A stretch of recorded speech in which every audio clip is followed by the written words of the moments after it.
هنا صوت المنتدى.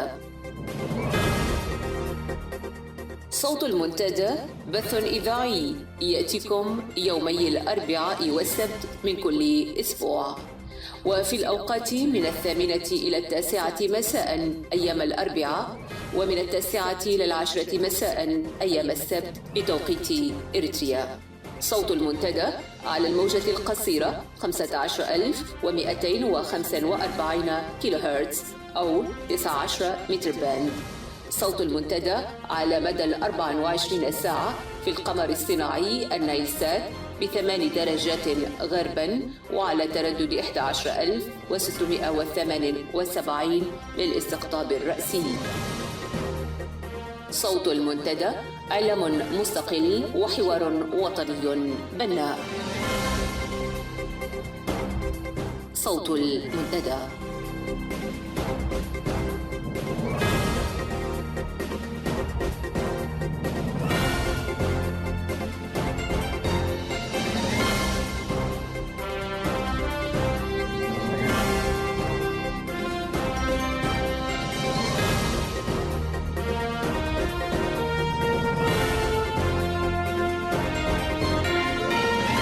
السلام عليكم ومرحبا بكم مستمعي ومستمعات الأكارم في منتدى اليوم الأربعاء 17 من فبراير.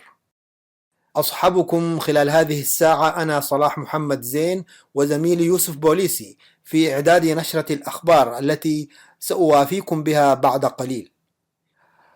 يلي النشرة قراءة لما كتبه القاضي السابق بالمحاكم الإريترية السيد سليمان صديق عن حقوق الإنسان وحالتها في إريتريا تحت عنوان انتهاكات حقوق الإنسان في إريتريا.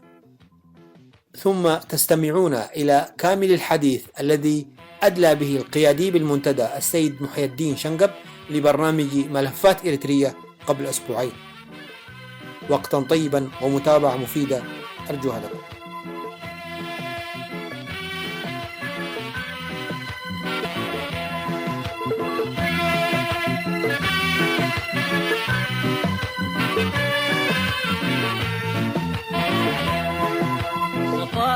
هادئ عذب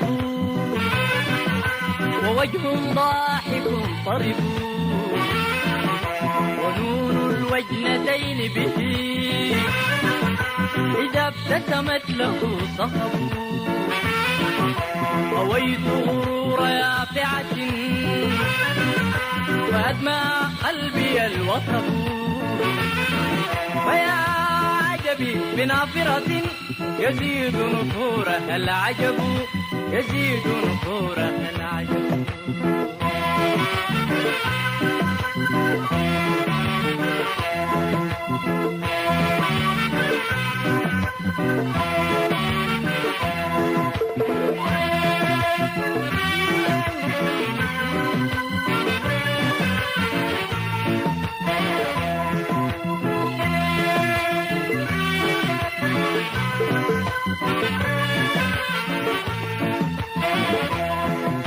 تمكن حبها قلبي فكيف يزيله طب،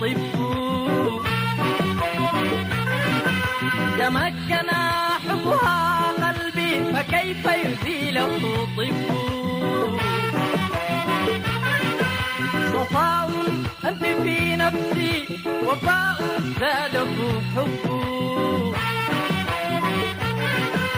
صفاء أنت في نفسي وفاء زاده حب، صفاء أنت في نفسي وفاء زاده حب. كبنت الراح صافية كيانع فرعك العنب، كيانع فرعك العنب.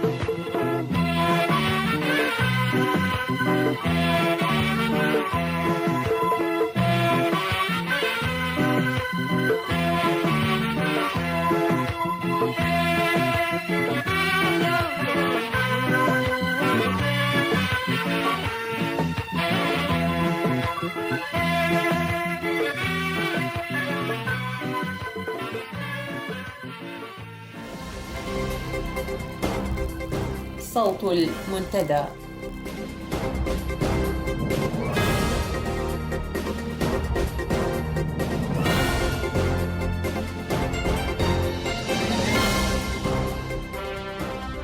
نشرة الأخبار تأتيكم من إذاعة صوت المنتدى، وفي مستهلها العناوين: عناصر أمن سودانية تسلب ممتلكات مسافرين إريتريين. تزايد حالات الاعتداء على منتسبي أجهزة القمع الإريترية.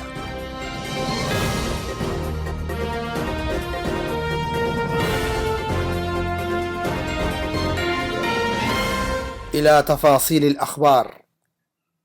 تعرض مسافرون إريتريون يوم السبت الماضي لعملية سطو في وضح النهار من قبل رجال أمن سودانيين بالتعاون مع عصابات إجرامية في نقطة تفتيش بالقرب من مدينة مدني وسط السودان، وذلك أثناء سفرهم من الخرطوم إلى إريتريا بالطرق القانونية. وقد تم سلب المسافرين الإريتريين كل أموالهم بما فيها الذهب الذي كان بحوزة النساء. هذا وعلى الرغم من اتصال المسافرين بالسفارة الإريترية في الخرطوم وإخطارها بعملية السطو التي تعرضوا لها، إلا أنهم لم يجدوا منها الاهتمام، كما تجاهلت قنصلية النظام بمدينة كسلة أمرهم ولم تحرك ساكنا. وعلمت مصادرنا في مدينة تسني من المسافرين بأنهم كانوا في زيارات خاصة وعلاجية إلى الخرطوم، وأعربوا عن غضبهم بتجاهل بعثة النظام لقضيتهم، وعبروا بالقول أن النظام لا يهمه أي شيء سوى جمع الأموال من الشعب دون أن يقدم لهم الحماية والرعاية التي يستحقونها.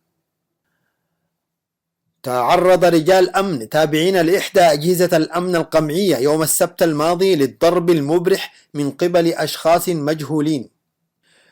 وذكرت مصادر إذاعة المنتدى بأن الحادثة قد وقعت بمنطقة مايدمنت بالعاصمة أسمرة، وأن السكان قد وجدوا الرجلين في حالة فقدان الوعي، حيث نقلتهما سلطات الأمن إلى مشفى قريب، وأحاطت بالمنطقة وقامت بالتفتيش والتدقيق في الأوراق الثبوتية لسكان المناطق القريبة من مكان الحادث مثل منطقة ديرفو.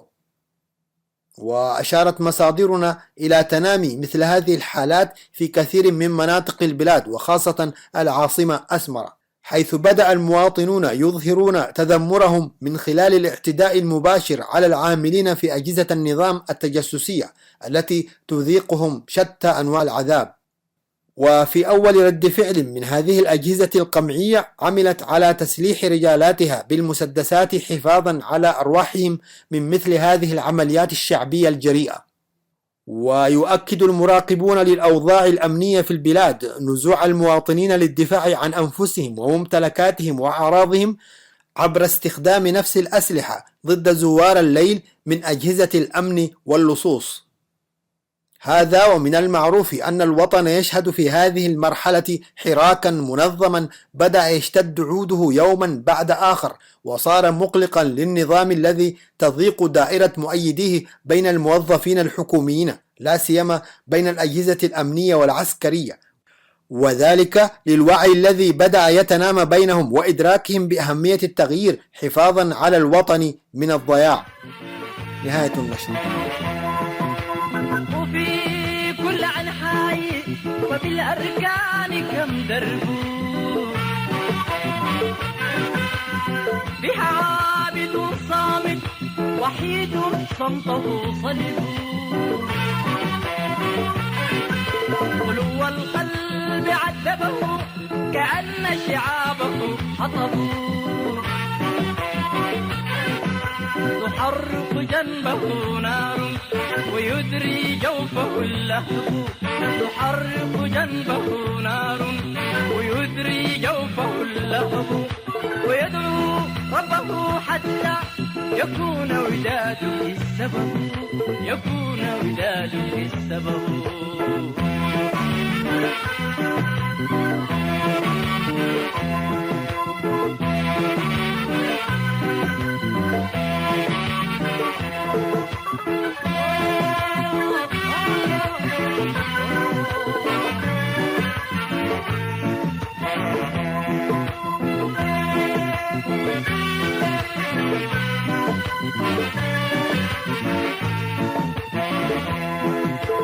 وفي كل أنحاء وبالأركان كم دربوا فيها عابد صامت وحيد صمته صلب خلو القلب عذبه كأن شعابه حطبوا تحرق جنبه نار ويدري جوفه اللهب تحرق جنبه نار ويدري جوفه اللهب ويدعو ربه حتى يكون ودادك السبب يكون ودادك السبب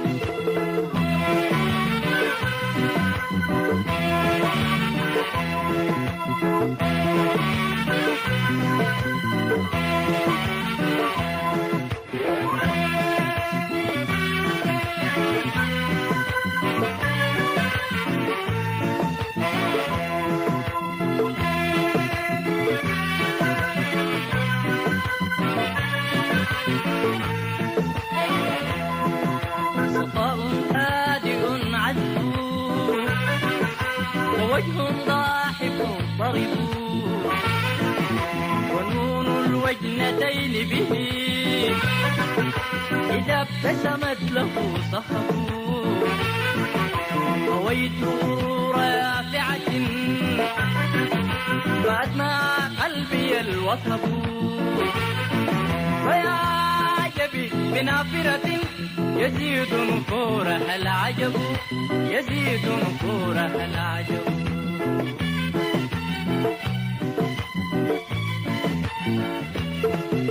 يزيد نفورها العجب يزيد نفورها العجب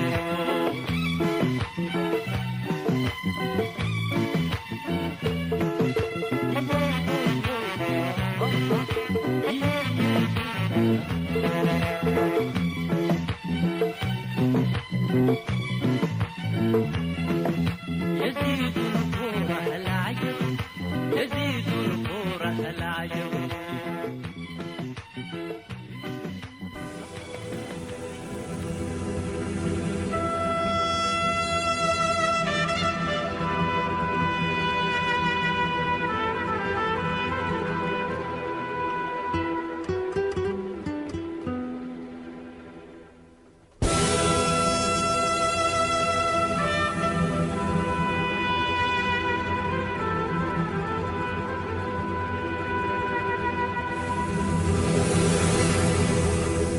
كتب القاضي سليمان صديق عن حقوق الإنسان وحالتها في إريتريا ما يلي: انتهاكات حقوق الإنسان في إريتريا.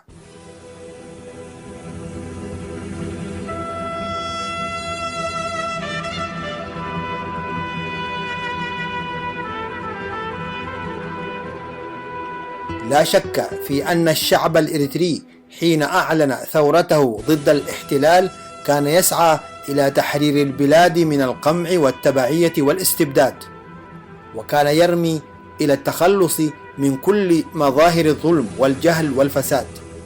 وبعد 30 عاما من التضحيات الجسام تمكن الشعب الإريتري من إحراز استقلاله الوطني، إلا أن النظام الذي تولى مقاليد السلطة تنكر لأمانة الشهداء، فأقام نظاما متخلفا يتبنى الظلم والاستغلال والقمع والإرهاب والاعتقال للمواطنين والتعذيب والاغتيال المادي والمعنوي للمناضلين، الأمر الذي أدى إلى مجموعة من النتائج والتداعيات السلبية التي تقف وراء كل مظاهر العجز التي تعاني منه البلاد حاليا في كافة الأصعدة، والفشل والتخلف الذي تعرفه في كل المجالات.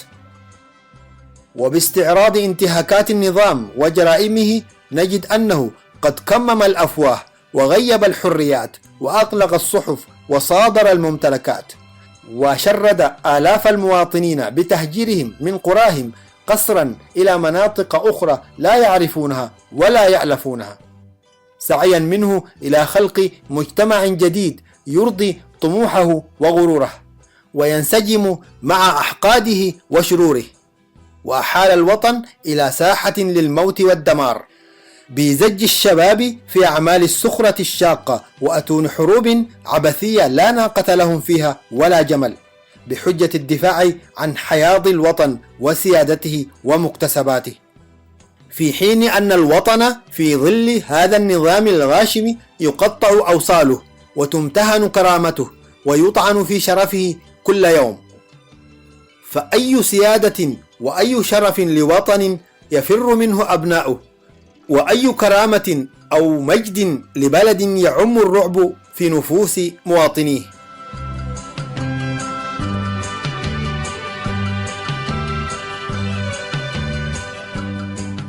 اعتمد هذا النظام في علاقاته الخارجية أسلوب الإغارة والعدوان وشن الهجمات واحتضان حركات التمرد للدول المجاورة، بحيث يزعزع أمنها ويربك استقرارها، ليعود بعد ذلك ليمثل دور الوسيط الساعي للسلام والأمن في المنطقة. وهكذا فقد تلاشت الأحلام الجميلة في بناء وتعمير الوطن الذي يسع جميع أبنائه ويعيش في سلام مع جيرانه، وطن قوي ومزدهر من خلال مشاركة المواطن المالك لإرادته الممارس لكل حقوقه وحرياته. ولا يسعنا هنا رصد كافة انتهاكات حقوق الإنسان الإريتري، ولكننا نستعرض جانبا منها، وذلك ليس للندب والبكاء على الحال، وإنما لكشف جرائم النظام الحاكم وتعرية ممارساته القمعية ونسف تناقضاته وتفنيد ادعاءاته بالتنمية والإعمار. ولا بد أن نذكر أن جرائم القتل والتعذيب والاعتقال وغيرها من الجرائم التي تغترف، ووجود آلاف المعتقلين في السجون دون محاكمة، ليست خطايا نظام بقدر ما هي سياسة حكم وأسلوب إدارة مصدرها البناء الفكري لذهنية رأس النظام الحاكم، وأن الراصد المتأمل لا يملك وهو يرى هذا الواقع المؤلم والانهيار الشامل إلا أن ينعي هذا النظام الذي يستحث الخطى في طريق نهايته.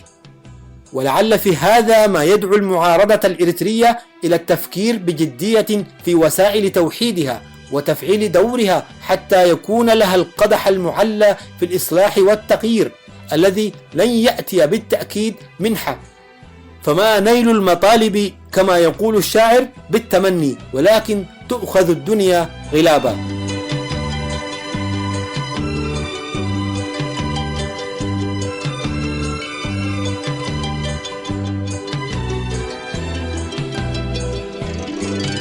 وهنا صورة من انتهاكات النظام الاستبدادي لحقوق الإنسان في إريتريا. منذ ظهور مجموعة إسياس أفورقي في الساحة الإريترية في فترة الكفاح المسلح، ظلت تمارس صنوفا من الاضطهاد والإرهاب والتنكيل بالمناضلين، وألوانا من الانتهاكات بحق المواطنين، وذلك تحت دواع ومبررات مختلفة.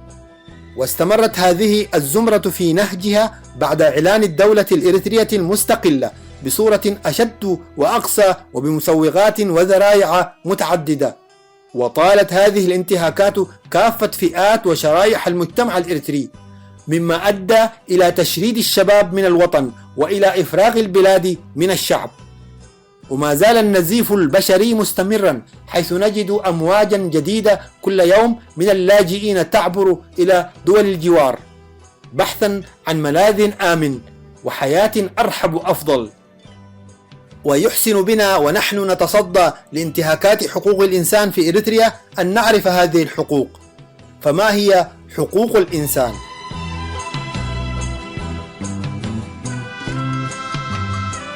لعل كثيرا من الفقهاء القانونيين يجمعون في تعريفها على أنها المعايير الأساسية التي لا يمكن للناس أن يعيشوا من دونها بكرامة كبشر. ومن خصائصها أنها حقوق لا تشترى ولا تكتسب، وأنها حقوق ثابتة وغير قابلة للتصرف.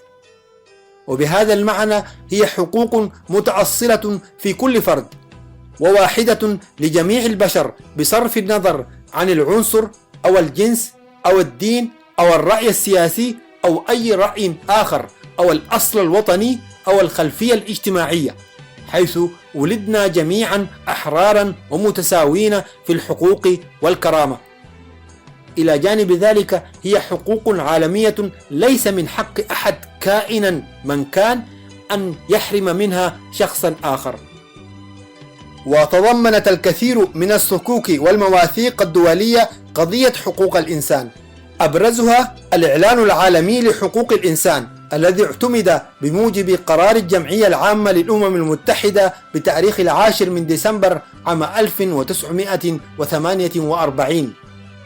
وجاء في ديباجة الإعلان العالمي لحقوق الإنسان أنه لما كان الاعتراف بالكرامة المتأصلة في جميع أعضاء الأسرة البشرية وبحقوقهم المتساوية الثابتة هو أساس الحرية والعدل والسلام في العالم، ولما كان تناسي حقوق الإنسان وازدراؤها قد أفضيا إلى أعمال همجية آذت الضمير الإنساني، وكان غاية ما يرنو إليه عامة البشر انبثاق عالم يتمتع فيه الفرد بحرية القول والعقيدة ويتحرر من الفزع والفاقة، ولما كان من الضروري أن يتولى القانون حماية حقوق الإنسان لكي لا يضطر المرء آخر الأمر إلى التمرد على الاستبداد والظلم، فإن الجمعية العامة تنادي بهذا الإعلان العالمي لحقوق الإنسان.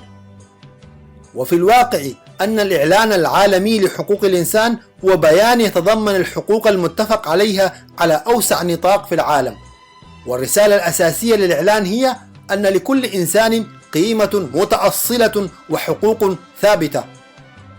واعتمد هذا الإعلان العالمي لحقوق الإنسان كما أسلفنا من قبل الجمعية العامة للأمم المتحدة، وركز على الحقوق الأساسية لكل شخص بغض النظر عن عنصره أو لونه أو جنسه أو دينه وإلى آخره. ونص الإعلان على أن تتعهد الحكومات بتأييد هذه الحقوق ليس بالنسبة لمواطنيها فحسب، وإنما أيضا بالنسبة لأشخاص في بلدان أخرى. وهكذا فإن الحدود السياسية أو الوطنية لا تشكل مانعا في مساعدة الآخرين على التمتع بحقوقهم. ومنذ اعتماد الإعلان أصبح هو المعيار الدولي لحقوق الإنسان، وقد انعقد في العام 1993 مؤتمر دولي جدد المشاركون فيه التزامهم باحترام حقوق الإنسان وصيانة كرامته. وعلى الرغم من أن الإعلان العالمي لحقوق الإنسان لعب دورا هاما في تشكيل القانون الدولي لحقوق الإنسان، فإنه لا يمثل في حد ذاته وثيقة لها قوة القانون وآلياته، بيد أن لهذا الإعلان بصفته إعلان مبادئ عامة تأثيره الملحوظ في أوساط الرأي العام العالمي. ولحديث القاضي سليمان صديق بقية، سنعود بمشيئة الله إليه في حلقاتنا المقبلة.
أهلا وسهلا بك الأستاذ القيادي بالمنتدى الإريتري الحوار محي الدين شنقب. أهلا وسهلا. أهلا بك بهذا الملف، علاقات المعارضة الإريترية بالحكومة الإثيوبية. ما الجديد؟ المنتدى مدرخ يعتبر جديد على الساحة السياسية، يعني ماذا سيضيف على عمل المعارضة أو المجلس الوطني؟ أولا أشكرك على هذه السانحة، وأنا سعيد جدا بهذا اللقاء. المنتدى ليس هو بالتنظيم السياسي ولا هو بالحزب السياسي. نعم. هو مجموعة من الوطنيين ويعمل بالدرجة الأولى على لملمة الشمل لقوى المعارضة وتوحيد الرسالة وتوحيد الصوت وتوحيد الصف من أجل التركيز على الهدف الأساسي وهو التغيير من أجل حكومة ديمقراطية في أريتريا. نعم. طيب، يعني هذا ما يذكره المنتدى، ولكن على أرض الواقع يعني الأمر يبدو أنه معاكس، وكأنه يريد أن يكون له دور سياسي نافذ على الساحة السياسية.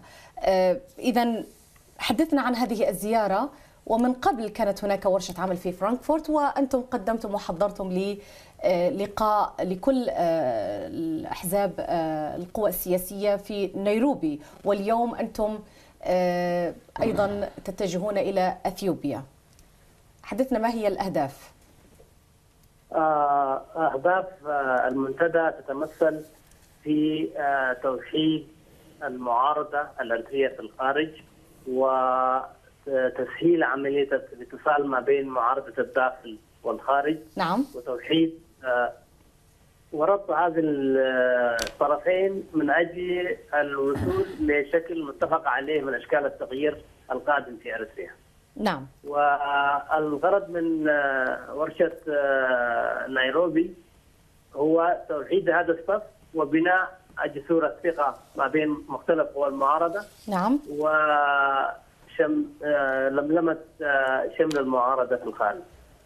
طيب، أستاذ شنقب، هل يعني وجدتم فعلا في أثيوبيا مبتغاها بعد أن أصاب المجلس الوطني الوهن أو نوعا من الضعف في داخله أو في هيكلته،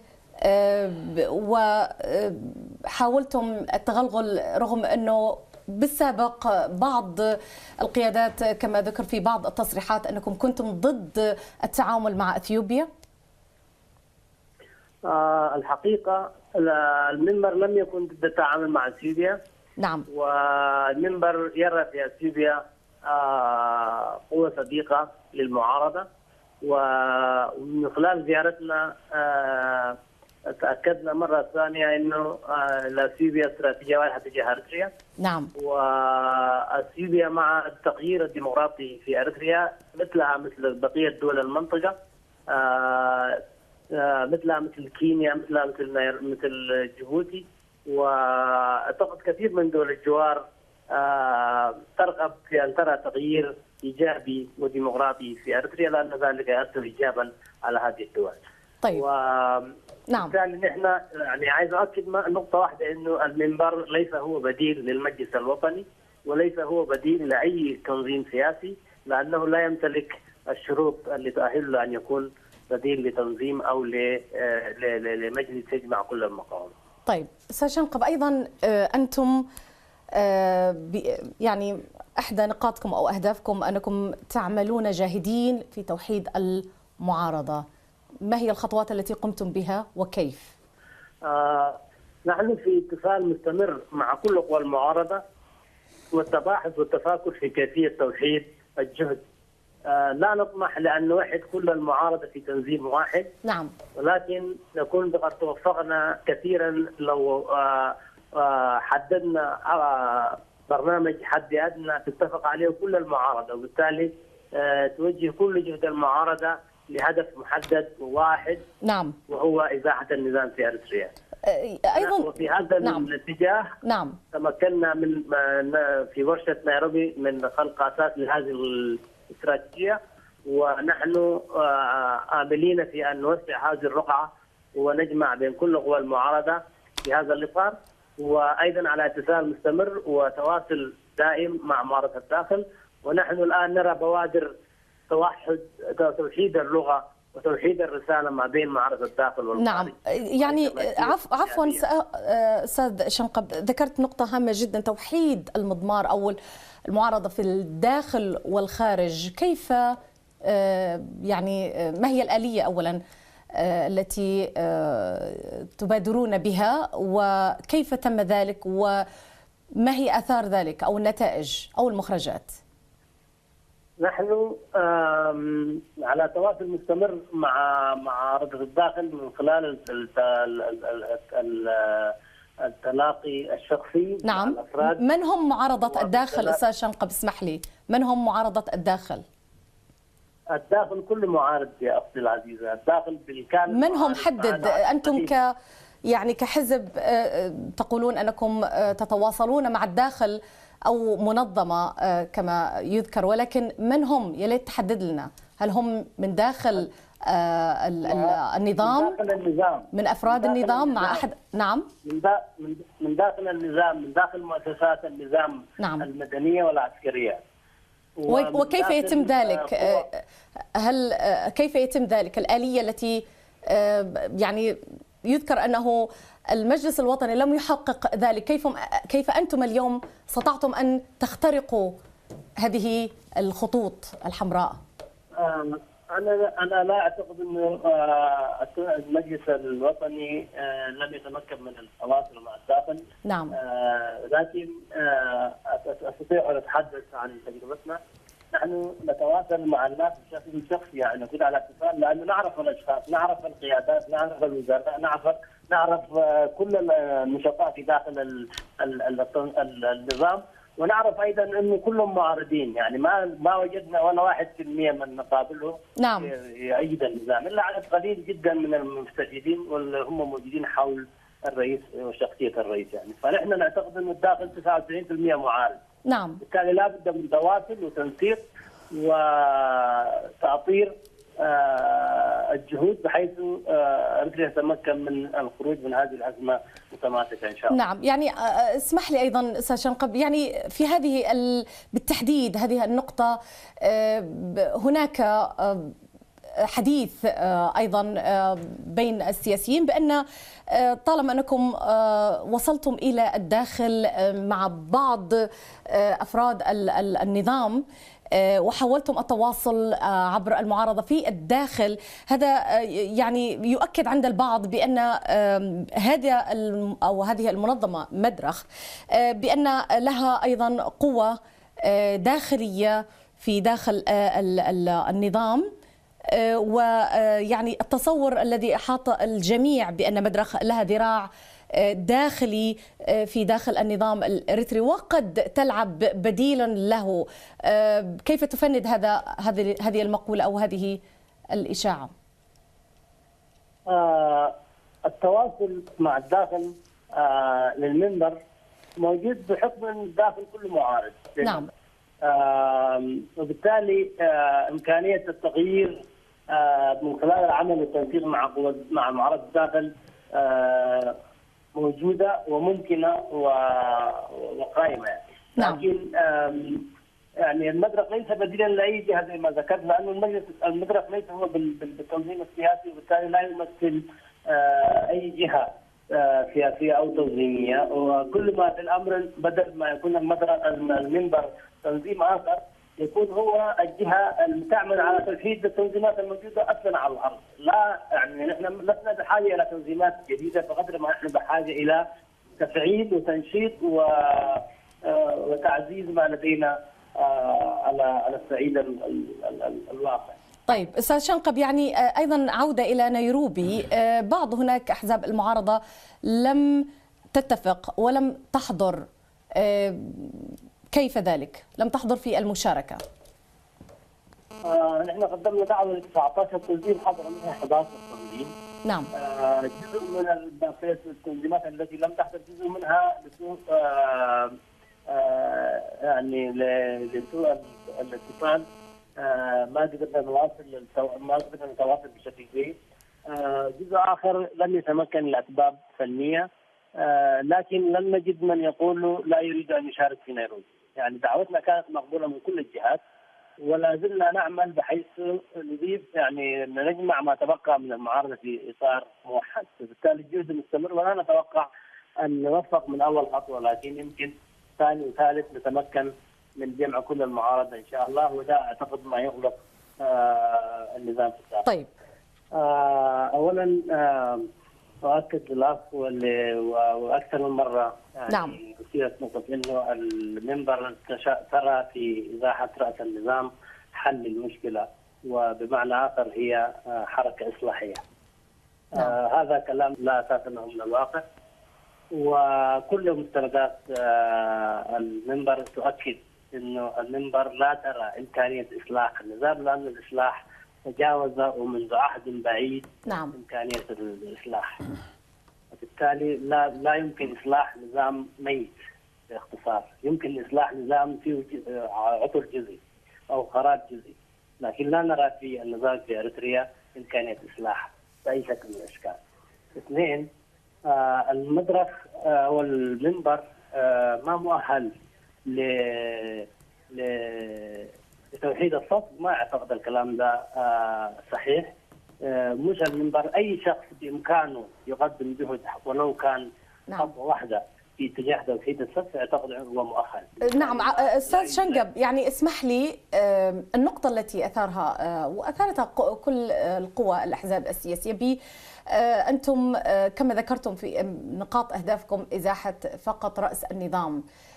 ماذا تقصدون بذلك وما هي رؤيتكم تجاه ذلك؟ لأنها أثارت بعض من الشكوك في جميع قوى الأحزاب المعارضة. هذه النقطة أثار النظام وعملاء النظام من خلال التواصل الاجتماعي. نعم. التواصل الاجتماعي.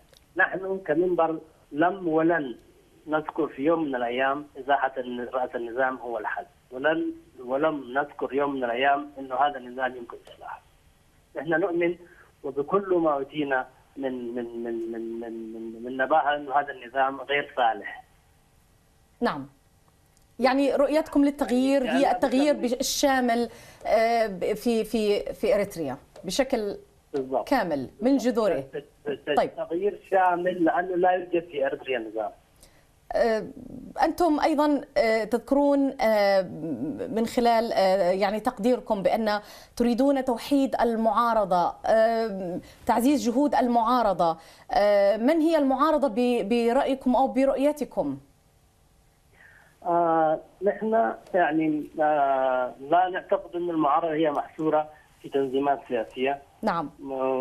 سواء كانت في داخل المجلس أو خارج. نحن نعتقد أن المعارضة بالإضافة للعمل السياسي هي تنظيمات العمل التنظيمات المدنية أيضا، يعني تعمل في المجال المدني اللي هي تنظيمات حقوق الإنسان، تنظيمات حقوق المرأة، الجاليات الأريترية، الأغلبية السامة من المعارضة الأريترية في الداخل والخارج. دي كلها تعتبر قوى معارضة أساسية لا بد من حشدها وربط هذه المعارضة بالداخل، لأن التغيير في الأساس يأتي من الداخل حسب اعتقادنا.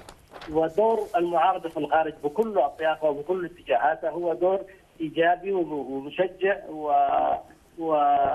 ويخلق ضغط على الحكومة الأريترية وعلى مؤسساتها. لكن لا بد من أن يأتي القوى الفاصلة للتغيير، لا بد أن تأتي من الداخل. نعم. وأنتم تؤمنون بأن هذا التغيير سيأتي من خلالكم؟ لا بالعكس، نحن نؤمن بأن هذا التغيير يأتي من خلال ربط كل هذه أطراف المعارضة. طيب. وتوجيه جهدها في اتجاه واحد وربطها بمعارضة الداخل وتوحيد الرؤية والنشاط. نعم. والفعل. طيب. في الداخل والخارج.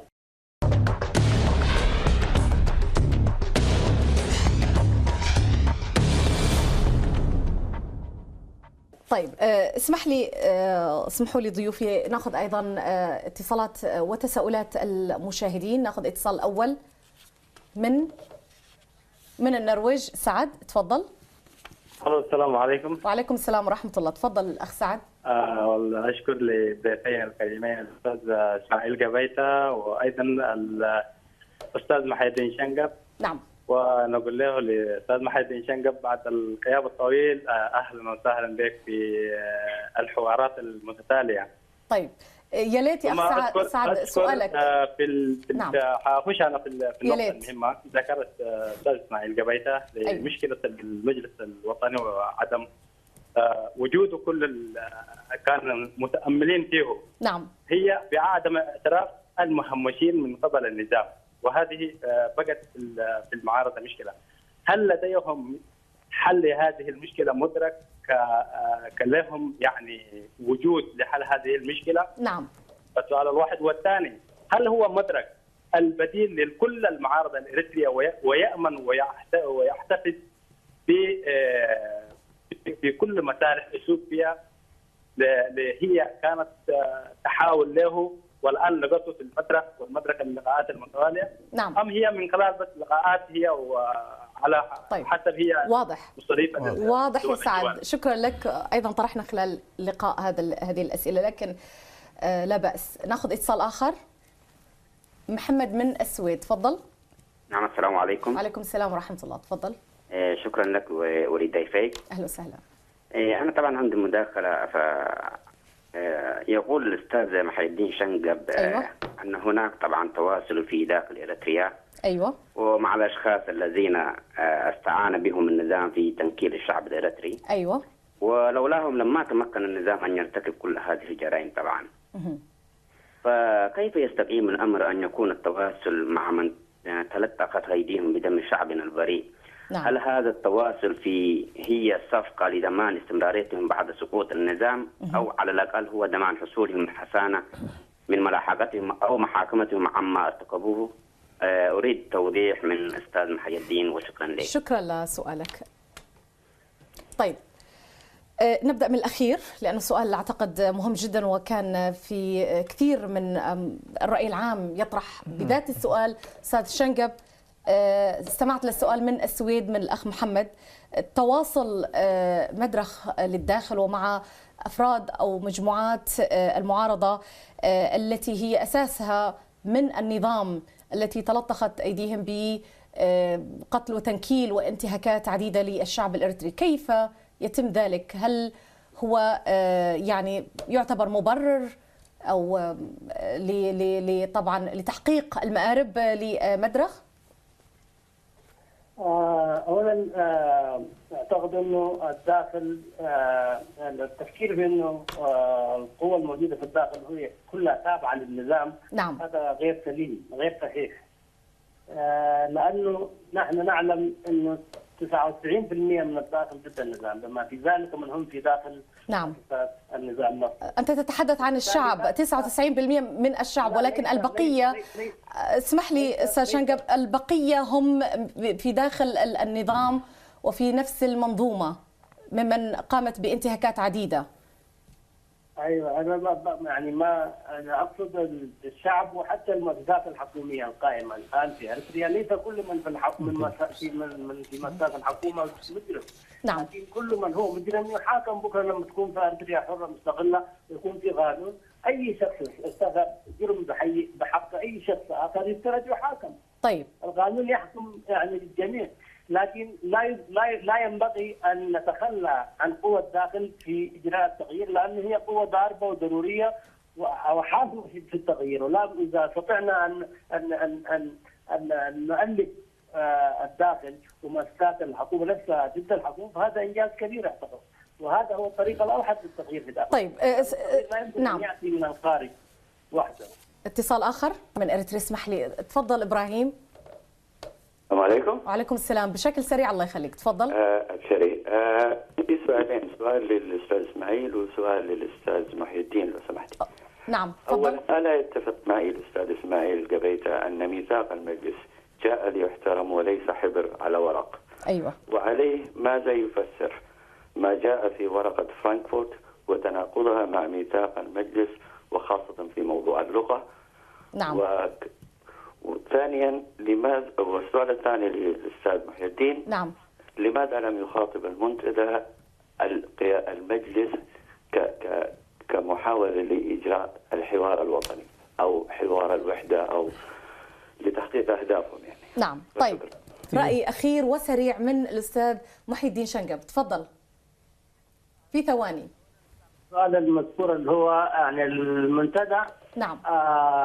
حاول الاتصال مع المجلس، وتم الاتصال مع المجلس قبل ورشة نيروبي، وكنا نحاول نعمل لجنة تحضيرية من تنظيمات الموجودة في داخل المجلس وخارجه، بحيث ورشة نيروبي تكون عمل مشترك. نعم. لكن لم نتمكن لأسباب الخلافات الموجودة داخل المجلس، وبالتالي اضطر المنتدى لعدم قدر وأن يكون هو المبادر في هذه الندوة. طيب، في نعم. المنتدى على اتصال مستمر مع أعضاء المجلس فرادا ومع المجلس. المنتدى التقت بالمجلس وطلبت من المجلس أن يقدم ممثلين له، ولم يتمكن المجلس من ذلك. طيب، شكرا. مضطرين ذهبنا إلى الاختيار الفردي للتنظيم. طيب، شكرا جزيلا لك. شكرا جزيلا لك القيادي بالمنتدى الإرثي للحوار محي الدين شنقب.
صوت المنتدى.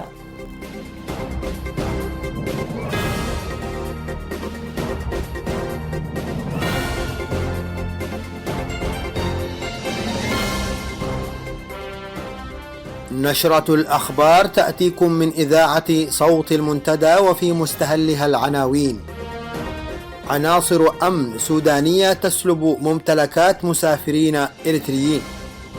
تزايد حالات الاعتداء على منتسبي أجهزة القمع الإريترية.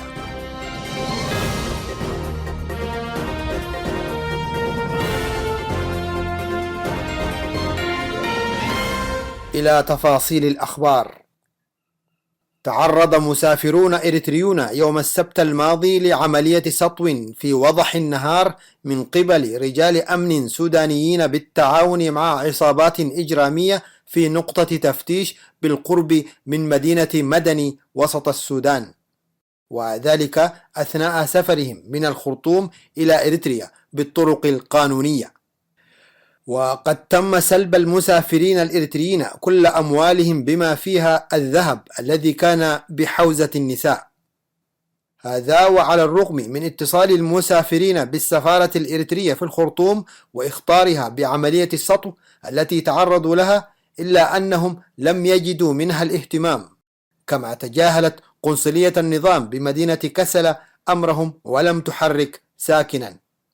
وعلمت مصادرنا في مدينة تسني من المسافرين بأنهم كانوا في زيارات خاصة وعلاجية إلى الخرطوم، وأعربوا عن غضبهم بتجاهل بعثة النظام لقضيتهم، وعبروا بالقول أن النظام لا يهمه أي شيء سوى جمع الأموال من الشعب دون أن يقدم لهم الحماية والرعاية التي يستحقونها. تعرض رجال أمن تابعين لإحدى أجهزة الأمن القمعية يوم السبت الماضي للضرب المبرح من قبل أشخاص مجهولين.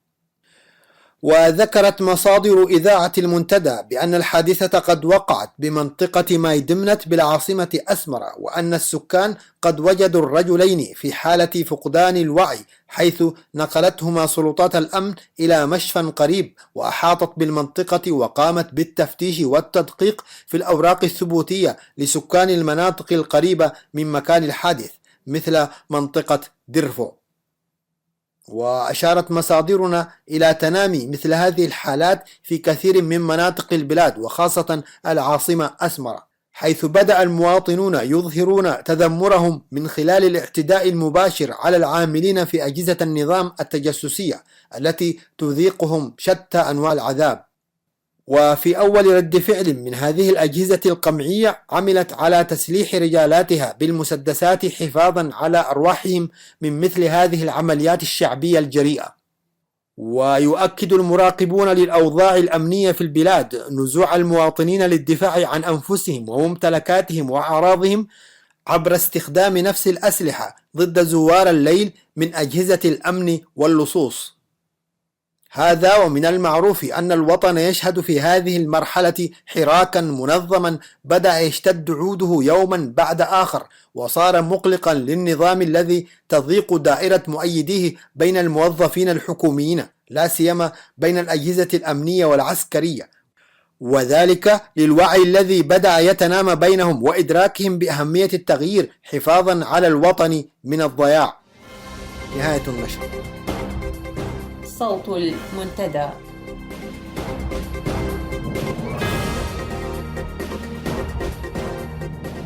بهذا وصلنا وإياكم إلى ختام ساعة اليوم، وحتى نلتقي وإياكم في الأسبوع المقبل كونوا بخير.